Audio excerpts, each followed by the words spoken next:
Cet épisode un peu spécial est dédié à la notion de diapason, mais surtout à ce qu'on appelle la compensation pour tous ces instruments de type guitare, basse, mandoline, ces instruments à cordes avec un manche et des frettes. Il fait suite à un oubli de ma part dans l'un des épisodes de ma chaîne et de la playlist Fabrication guitare trou hybride, que je vous encourage à regarder bien sûr, si ce n'est pas déjà fait. Je commencerai donc par quelques animations et explications sur ces deux notions que j'ai essayé de rendre le plus accessible possible. Et pour ceux que ça intéresse, j'enchaîne avec quelques minutes en atelier pour vous montrer ce que j'ai oublié de mettre dans ce fameux épisode, à savoir le positionnement de mon chevalet sur cette guitare. Alors c'est parti. Le diapason, c'est quoi ? C'est tout simplement la longueur libre ou vibrante d'une corde tendue entre deux points. Donc, pour une guitare, c'est la distance entre le sillet et le chevalet. Mon sillet et le chevalet.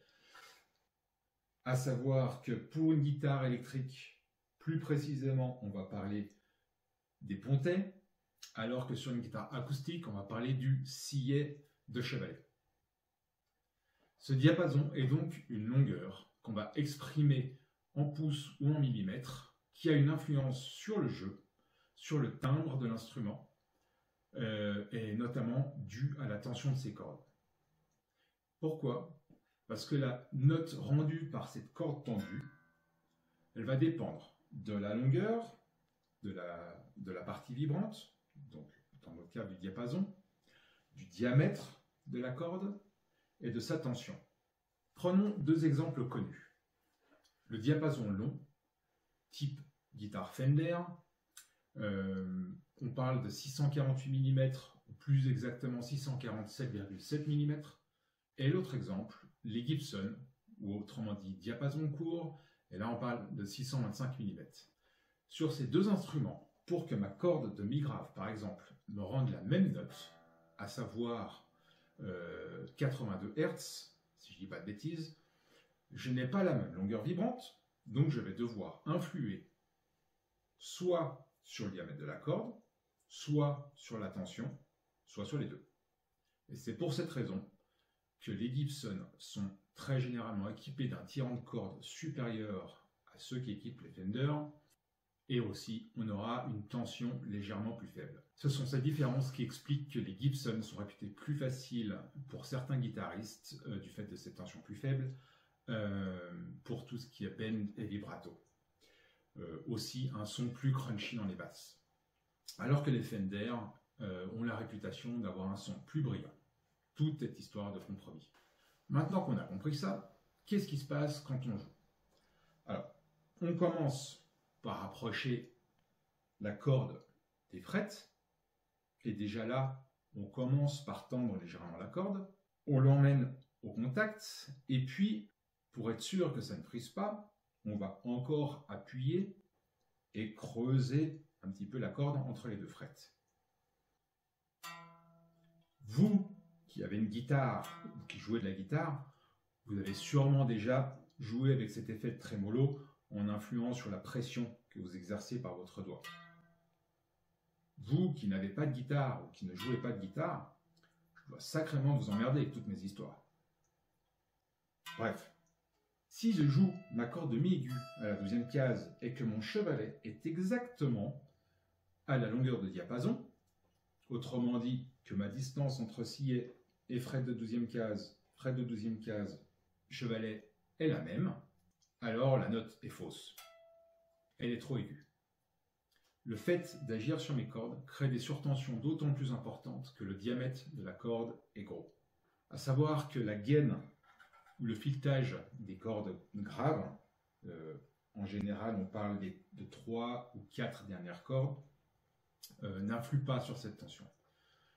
C'est seulement l'âme qui va générer cette tension ou qui va influer sur la tension de la corde. Par contre, évidemment que ces filets autour de la corde auront une influence sur la masse de la corde, autrement dit sur sa fréquence de résonance, et donc sur la note. Pour compenser cette surtension, et donc cette note trop aiguë, on va déplacer notre chevalet, un petit peu, et c'est ce qu'on appelle la compensation. Vous aurez compris que cette compensation doit être d'autant plus importante que la section de la corde est grosse. Ce qui explique pourquoi les scies de guitare acoustique sont généralement taillés un peu en biseau, avec une pente qui n'est pas constante, ou pourquoi sur les guitares électriques, on a ces pontets qui sont réglés et pas forcément tous alignés. Et ça veut dire aussi que si je change mon tirant de corde, si je change l'action de mes cordes, donc la hauteur par rapport aux manches, ou encore que je l'accorde différemment en drop, théoriquement, je suis censé revoir mes réglages de compensation. C'est aussi parce qu'il y a beaucoup de facteurs qui influent sur cette compensation qu'il n'existe pas de formule pour en déterminer une valeur exacte. On se base en général sur des valeurs empiriques et on fait en sorte de pouvoir l'ajuster avec des réglages par exemple. J'espère que ces quelques explications vous auront été utiles. Maintenant, pour ceux que ça intéresse, rendez-vous à l'atelier pour mise en application et positionnement de mon chevalet sur cette guitare True Hybrid qui est en cours de réalisation. C'est parti. Alors maintenant que mon manche est en place, comment je vais m'y prendre pour positionner le chevalet? Alors cette guitare, elle est donnée pour un diapason de 648. Si je contrôle la longueur entre le sillet et la 12e fret, j'ai bien la moitié, donc 324. Donc jusque là on est bon. Par contre, avec ce système de chevalet on va dire acoustique, on n'a pas de réglage de compensation comme c'est le cas sur le système prévu d'origine dans le kit. Et la plupart des guitares électriques ont la possibilité d'un réglage de diapason, de compensation. Ici, la seule possibilité que j'aurai, c'est éventuellement de limer le sillet de chevalet en lui mettant des angles, comme c'est souvent le cas, et donc on arrivera à compenser peut-être 1 mm à tout casser.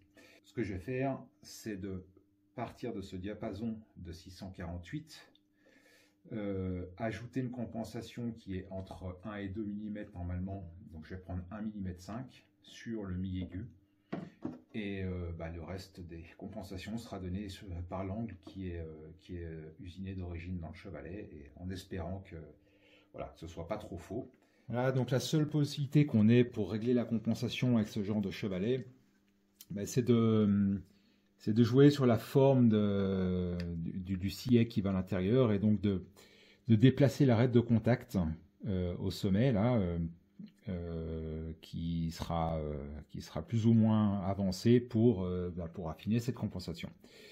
Mon sillet définitif sera taillé dans cette pièce là qui est un bout d'os, mais je vais commencer par m'imprimer en 3D un faux sillet que je vais mettre dedans, et qui aura une arête médiane, donc qui aura deux pans inclinés à 45 degrés.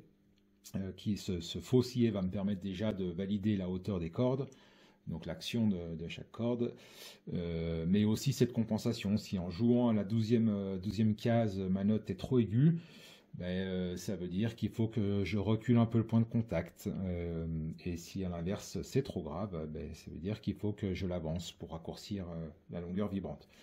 Voilà, et donc ça veut dire que à la fin je vais définir la forme qui sera nécessaire dans ce sillet, et puis comment le limer. Voilà. Alors c'est sûr que pour un sillet qui fait 3 mm d'épais, les possibilités de réglage sont plutôt minces. À partir de la laine médiane, je pourrais soit avancer d'1 mm, soit reculer de 1 mm, mais guère plus.